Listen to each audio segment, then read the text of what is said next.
Welcome to Beaver Tracks, a damn good podcast, where we bring you inside the world of Oregon State University and share a behind-the-scenes look at Beaver Nation. I'm Allie Carter, Regional Admissions Advisor for Southern California. And I'm Craig Bronner, Assistant Director of Admissions at OSU Cascades. Thanks for joining us today. Today's guest is really exciting for me, as I've been a fan of their work for some time. You could definitely call them an influencer in the world of coffee, with over 6 million followers on TikTok and over 1 million on YouTube. They're a competitive barista, having just returned from the qualifying round of the U.S. Barista Championships in Houston, Texas, with some successes to share. And to us here in Beaver Nation, we're very proud to call them one of our own. And I'm very excited to introduce Morgan Eckroth, a 2020 graduate of the College of Business. Morgan, thanks for joining us. Thanks for having me. This is going to be fun. So, Morgan, let's just start right from the beginning. You're originally from Corvallis. So what made you want to attend Oregon State University? Yeah, it's a good question. So I was born and raised in Corvallis, and interestingly enough, I didn't actually start college at Oregon State. I initially started at Portland State University. I began my schooling in criminology and criminal justice, and so I spent about, I believe it was a full quarter. It wasn't a ton of time, but I spent a quarter at PSU before realizing that I wanted to switch to a business degree and specifically marketing. And at the time, PSU's business school was kind of in the middle of an overhaul. And I'd always been kind of aware that Oregon State had a really solid business program. And so everything just kind of aligned. And I was like, well, I guess I'm going home for the rest of school. And so I transitioned back to Oregon State. I believe it was winter quarter of, I guess what was leading into 2017. And then I did the rest of my schooling getting a BS of marketing there, and it was great. Awesome. Yeah, that's a great journey, kind of finding the best fit for you. It was a very dramatic switch of majors, yeah. I will say. It's okay. We have students who switch majors a lot. One of our colleagues always talks about how he switched majors like 6 or 7 times to find the right fit. So you don't always, dive into exactly what you end up doing. So it's good that you found a good fit on your journey. So thinking back to some of your time at OSU, what was your favorite place to study, hang out on campus? Ooh, I felt so lucky to have Austin Hall. To this day, that is one of my favorite buildings on campus. I spent so much time there in all those study rooms. I remember the business school especially is so built on just group projects. And so it was a daily occurrence that we were renting out study rooms and just having cramming as many people as possible into them just to get work done. That was a favorite building of mine. I spent a lot of time in the library, I will say. And additionally, I feel I spent a lot of time in the engineering and link buildings as well. I think most of my friends at the time were all in kind of the engineering STEM world. And so I found myself as a business student kind of sneaking into buildings I had no classes in. I love that. In your time at OSU, did you have a favorite class or maybe a favorite memory that you'd care to share? I think one of my most core memories, and it probably ends up being my favorite, but at least one of the most challenging classes that I had was actually the business, it was the BA 160, and it was a whole series throughout the course of the year. So it was 3 classes, and you kind of traveled as a cohort through them. It was the very first business class I had ever taken, and the gist of the class was that we were essentially, throughout these 3 quarters, supposed to build a business and also actually sell a product. So it wasn't just doing case studies or building marketing plans. It was no, you have to sell to your peers here. And so the group I was in, we ended up doing these. I mean, it was essentially drop shipping, as most of us were doing at the time. But we found and modified these bike lights, and we were Oregon State is super bike friendly, Corvallis is bike friendly. We're going to try to make sure everyone's safe and sell them bike lights. And so it was a very challenging class. It was a challenging project and figuring out group dynamics and how to best get this done when everyone had competing priorities and classes and everything. But at the end of the day, looking back to it, it was super fun, and it definitely taught me a lot moving into the rest of my marketing courses, which were maybe a little bit more abstract than that really hands-on active selling class. I like that. I like that. I feel like we hear from a lot of students that, those group projects in business are kind of fundamental to the rest of their courses in business, kind of getting to work with students from other disciplines and things like that. So I think you kind of like hate them while you're in them if you're not in like that perfect group. But when you get a little bit more of a bird's eye view of it, you're like, no, that was good for me. There was some friction in like a good way in that course. I like that. What advice would you give to current students at OSU? Ooh, make use of your resources that you have access to at OSU. That was one of the things I think I figured out how to do like later in my schooling than I wish I had, but even just like technology resources, like all sorts of like things like all the maker spaces, like everything that you have access to as a student, like utilize that as much as possible. It's there for your success. And also it will save you a lot of money, which as a college student is very nice to do. How would you say that OSU prepared you for life after college, especially in your current career? Yeah, I mean, I had a life after college post OSU was very interesting because I was in that like spring 2020 graduate class, which was we were like the COVID class. And so my entire last quarter was online. Like it was kind of like being kind of tossed into a fire a little bit. And that was like, that was just what it was at the time with the external circumstances of COVID and just the job market and everything. But I will say that I did feel like I built a very solid foundation coming out of OSU. And a lot of that had to do with the capstone project I was doing. Within the business program, I was a student that worked a lot during school. And so I did most of my time that wasn't directly in classes, like working shifts. And so getting to do an internship or a research project or like a somewhat more traditional capstone wasn't really in the books for me. But I had the opportunity to pitch a very strange capstone to my advisor that essentially led to me building a lot of my like initial online presence.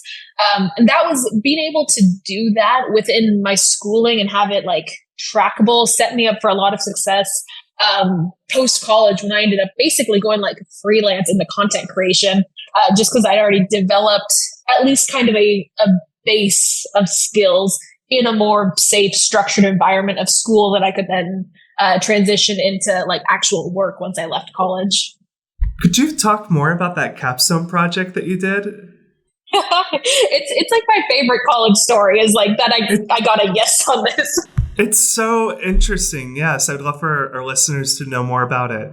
So I started a little bit of backstory on my like life as a content creator. I started creating short form videos on TikTok in, I believe it was like June 2019. And it was very much just a hobby. It was like a fun thing to do around that time until they started doing well. And I was like, oh shoot, this might be a job at some point in the future. So I had been doing that for about 6 or so months when I kind of realized that I wanted to branch into long form videos and to do YouTube as well.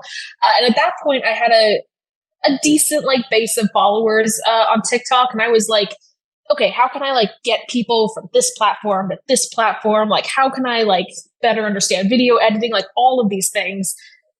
And that was right around where I was thinking about my capstone project. And so I went to my advisor with like basically like a pitch deck. I wish I still had it. But I went to her and I was like, hey, I have zero time, frankly, for a traditional capstone. I'm graduating in like 6 months, but I have this kind of weird scenario here where I kind of have some followers on this platform. I think I can port an amount of those over to another platform. I think through like really, I guess the word strategic, but like really intentional, like content plans and strategies that, tie back to my coursework, of course. I was like, I think I can, make this into sort of a capstone. And my goal at the end of, I believe it was like 3 or 4 months, was to have 100,000 subscribers on YouTube. That was our set plan. And I kind of laid out like what my metrics were going to be of like reporting. So, I think it was like at the end of every month, I'd send her over a report of like, this is like what I did. These were the content pieces. Like, these are the results. This is what I think I've learned and I'm going to try next month to continue towards our goal. And that was like the capstone. And I feel really grateful to have like made my metric. Like I met that 100,000 goal at the end of the quarter. And what was cool about it was I think a lot of people, looking back on it, kind of assumed that because I had a following on TikTok, it just was like, oh, you just kind of ported all those people over. But it's a very different platform. It grew essentially entirely separately. Like it was a lot harder than I anticipated. But again, it was a really cool project of like, we're gonna like, I have my grade is hinging on this. And I was really grateful that she said yes, because I think it was a fun project for her to kind of watch along as well. Amazing. That's so awesome. I love that. And I love that it's translated to what you kind of ended up doing in content creation, because you were able to use all of that work that you put in to kind of move forward. So that's really cool. I was like, now I have to do this as a job. Yes. You're like, okay. in a good way, of course. I love that. Well, shifting into kind of more of your professional life, how did you get interested in coffee and just being a barista? Yeah, for sure. So I started my first barista job was in Corvallis, and it was where I worked the entirety of college. I worked at Tried and True Coffee, which I think a lot of students will know. There's one like just downtown, just like straight shot from OSU. That was the one I worked at. And then there's one in Southtown as well. It's a very good study spot. And honestly, it was just one of those things that clicked. You know, growing up in Corvallis, I spent most of high school like hanging out at Tried and True. That was my preferred like home away from home. And there was just something about that environment and about hospitality and like coffee and beverage that really like resonated with me. And so I thought it was just going to be a college job. I was like, I'm going to do this and then go into some sort of digital marketing. But when I started working as a barista, I was like, oh no, I was like, this is going to be a long-term thing. And so I found, there's so many aspects of coffee that I love. The hospitality and like food and beverage side of it, is so enjoyable to me. Like curating experiences is something that I find like fascinating because it's so much psychology. And then also the technical and like scientific side of coffee and coffee preparation, like it's just a topic that is ever expanding and you can go so deep into it. And so that kind of combined into this like need to stay in the coffee industry in some way or another. And so post graduation, when I wasn't working actively as a barista anymore, I was like, dang it, I'm gonna dig my heels in and like find a way to stay here. And so that led into me doing a lot of content around coffee and ultimately then going back into the coffee industry, both as a barista and now as a marketer in it. So how did you first learn the concept of, I think I'm using this right, but competitive barista? Yep. How did you learn about that? And when was your first competition? So the competitive barista world is like a fun niche thing that not a lot of people know about, but within the specialty coffee industry, it's pretty pervasive. So there is what is called the U.S. Coffee Championships, and that breaks down into, I believe, 5 or 6 different competitions leaning into different disciplines of coffees. There's the U.S. Brewers Championship, which is essentially just pour over. There's a latte art championship, there's a cup tasters championship, roasters, and then there's barista as well. And so I became aware of barista pretty early on in my career. The owners of Tried and True both have competed in the competition in the past, so I'd heard about it from them from years ago. And then I think it was literally just one day I was on YouTube and I was like, there's like, it's a little suggested. I was like, what is a competitive barista competition? So I learned about it and it really was just like kind of this bug of, I want to try this out. This looks fun. It's performing arts and coffee blended into one plus competition, which was, I was like, that's the perfect equation. And so I was privileged enough that when I kind of approached my bosses at the time being like, I want to try this. Would you support me if I tried this? They basically just said like, go for it. Like, we'll let you do what you want to do. And so my first year competing was the 2019 season of the USBC. And I think I'd only been working as a barista for about a year and a half at that point. So I was very fresh and very green. But it kind of ignited this bug of like, I have to keep doing this.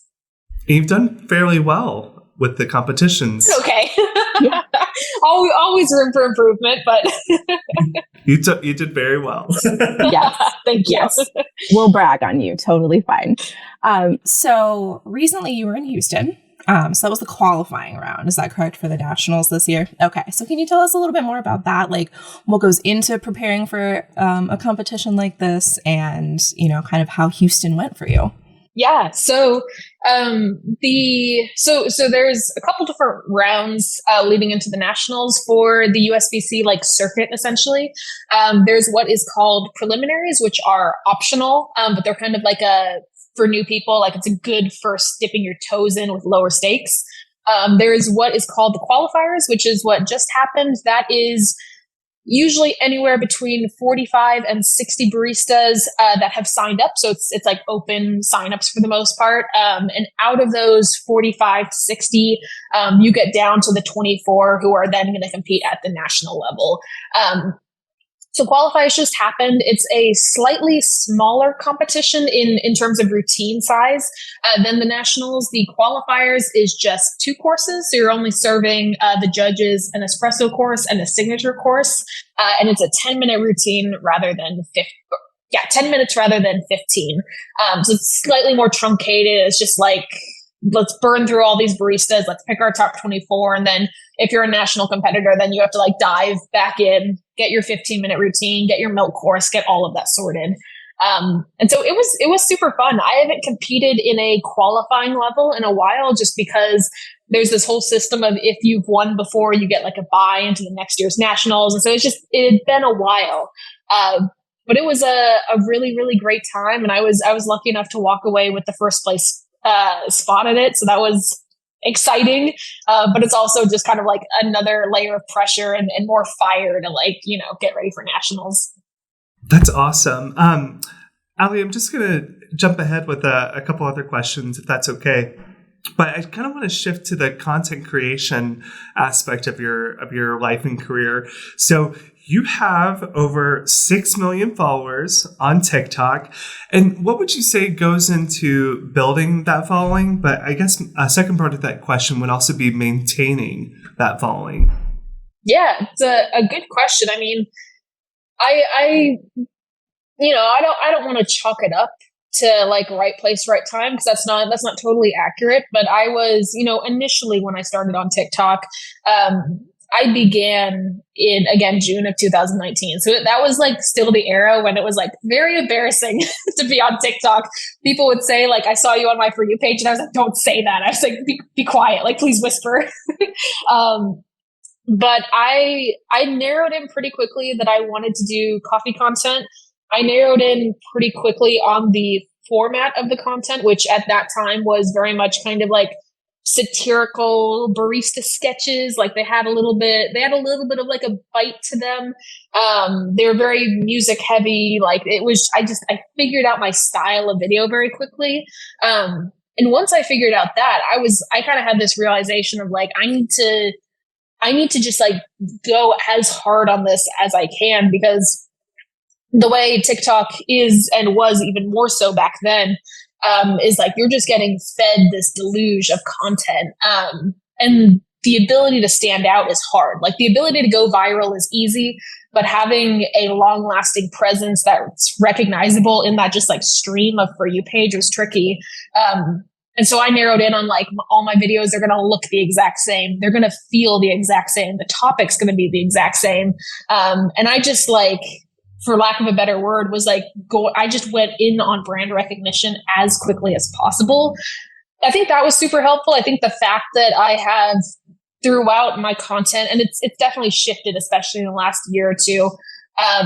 I've really been consistent in tone and theme, in visuals. I think that's all been helpful. And then I also think consistency has been helpful. I've been putting out at the lowest amount, I'm putting out 3 to 4 videos a week. But back in the early days of TikTok and YouTube, I was putting out 7 short form videos a week. So it was 1 video every single day plus a YouTube video. And so that's not a super sustainable amount to put out, especially if you're a single person operation. But there is often a reward to that as well.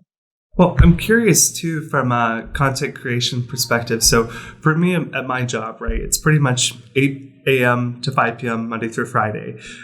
For you in your job as really the sole generator of the content you're creating, how would you say your hours are, or do you have a schedule for yourself? Like how do you make this as a job? Yeah, it's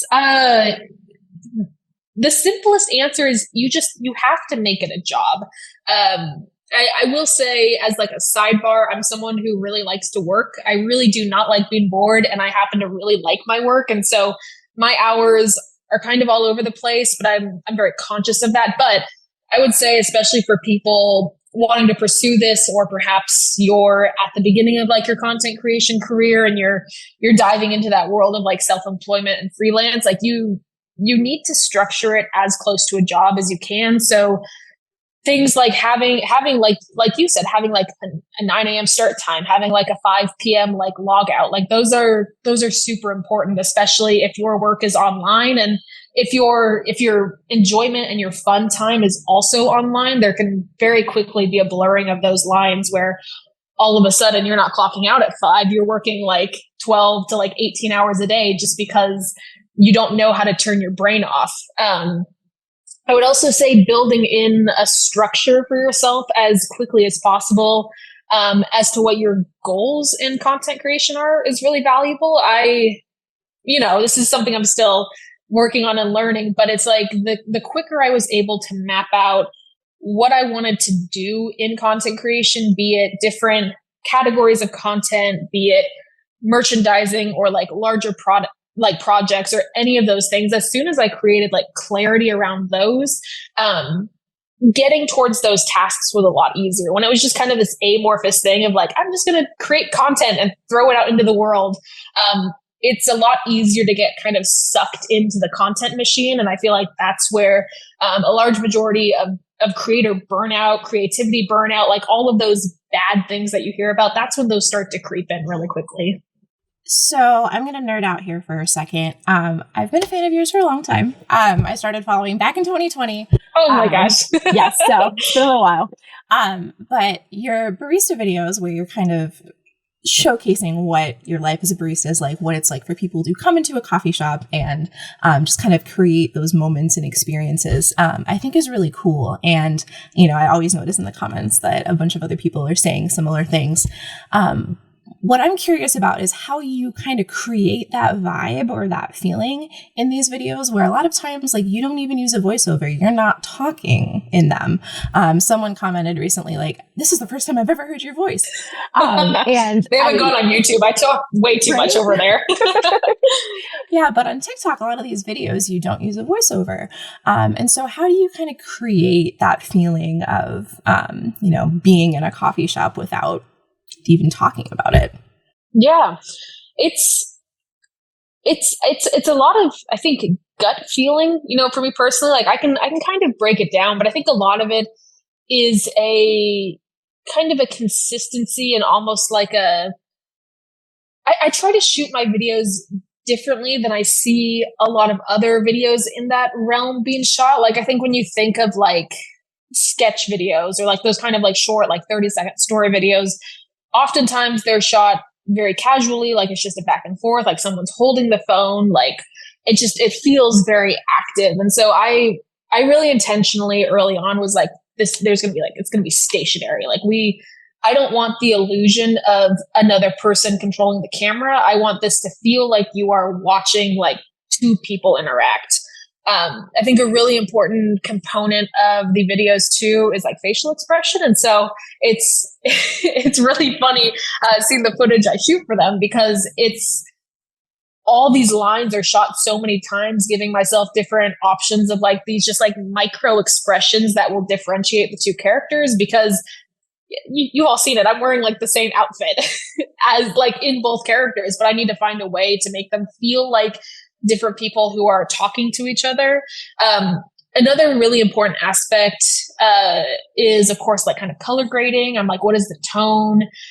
I try to make the spaces I shoot in feel as warm as possible. And I try to also take out as many components that ground the videos in the real world, if that makes sense. So I avoid things like logos that you could pick out.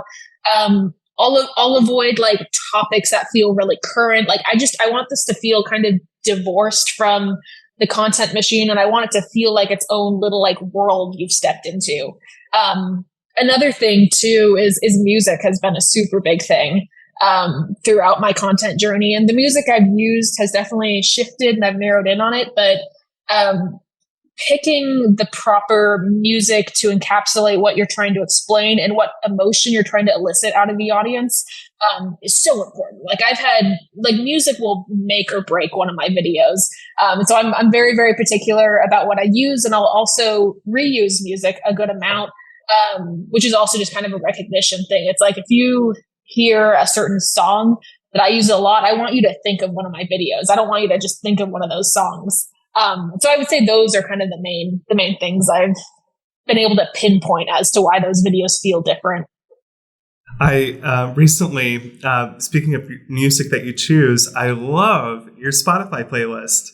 Oh, good. It's great. It's great. I had so much fun putting that together. I'm so glad other people enjoy it. Yeah, I love it. It's like the perfect background. Like I was so accustomed to just like my typical lo-fi beats, but yours has a good variety to it. So excellent. Little shout out to Morgan's Spotify playlist. Definitely check it out. So Morgan, for our listeners who might be interested in getting into coffee, or who may be looking to upgrade some of their equipment or tools, what do you recommend for some of our at-home baristas?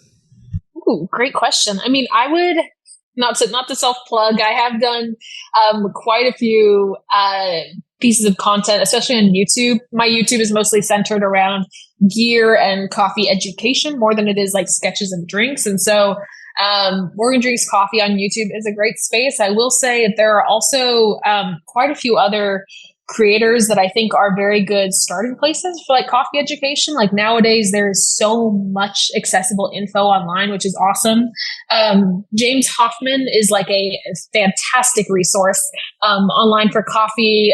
Lance Hedrick is another. Emily Bryant. All of those folks have YouTube channels, and just start kind of like piecing those videos together, and they will give you an excellent foundation for coffee at home. Awesome. Listeners, you have homework. Yes. Very fun homework. Yes, I love that. All right, so I have a few this or that questions for you. First one, cold coffee or hot coffee? Hot coffee. Hot coffee, okay. Dairy milk or alternative milk? If I could drink dairy milk, I would. I'll be totally honest. My body said no to that about 3 years ago, so it's alternative from here on out. I'm with you. I'm an oat milk girly for life. Oh, yeah. Playlists or podcasts? Based purely on what I listen to the most nowadays, probably podcasts. I like it. Pizza or pasta? That's cruel. I know. I'm sorry. Pasta. I'll just go with my gut. I know. So some of these are challenging, but you've made it through the hardest ones. Last one, orange or black? Black. Easy. I kind of figured, since that's your signature sweater color. Yes. Black is That'd be incredible if I just switched over to like the Beaver orange turtleneck. Like I think everyone would just be fully shocked. It would probably break the internet. It might. Morgan, thank you so much for joining us today and sharing about your life and your job and your experience at OSU. But before we let you go, Allie. Craig. Do you know what time I think it is? What time do you think it is, Craig? I think it's time for Oregon State Trivia. So this is a new segment we're trying out this year. So we have a fun OSU history question for you. It's multiple choice. There's no pressure to get it right. I will tell you the answer. But here's your question.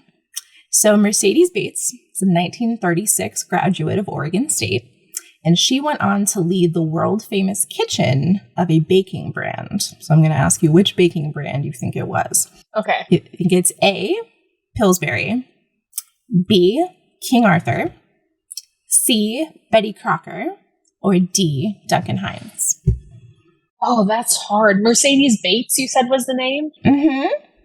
I'm trying to think about like what brand I've seen most around like, like campus. I'm going to go with D, but I'm not feeling confident about that choice. It's okay. It's actually C. It's Betty Crocker. So Interesting. She's what a lot of like baking historians consider like the inspiration for Betty Crocker. So that's now cool. The more you know. So now you have a fun fact to tuck in your back pocket. I love that. Thank you. Morgan, again, thanks so much. Before we let you go, can we get a big Go Beavs shout out on 3? 1, 2, 3. Go Beavs. Awesome. Thank you so much to our listeners for tuning in, and we hope you join us for our next episode of Beaver Tracks. It will be a damn good time.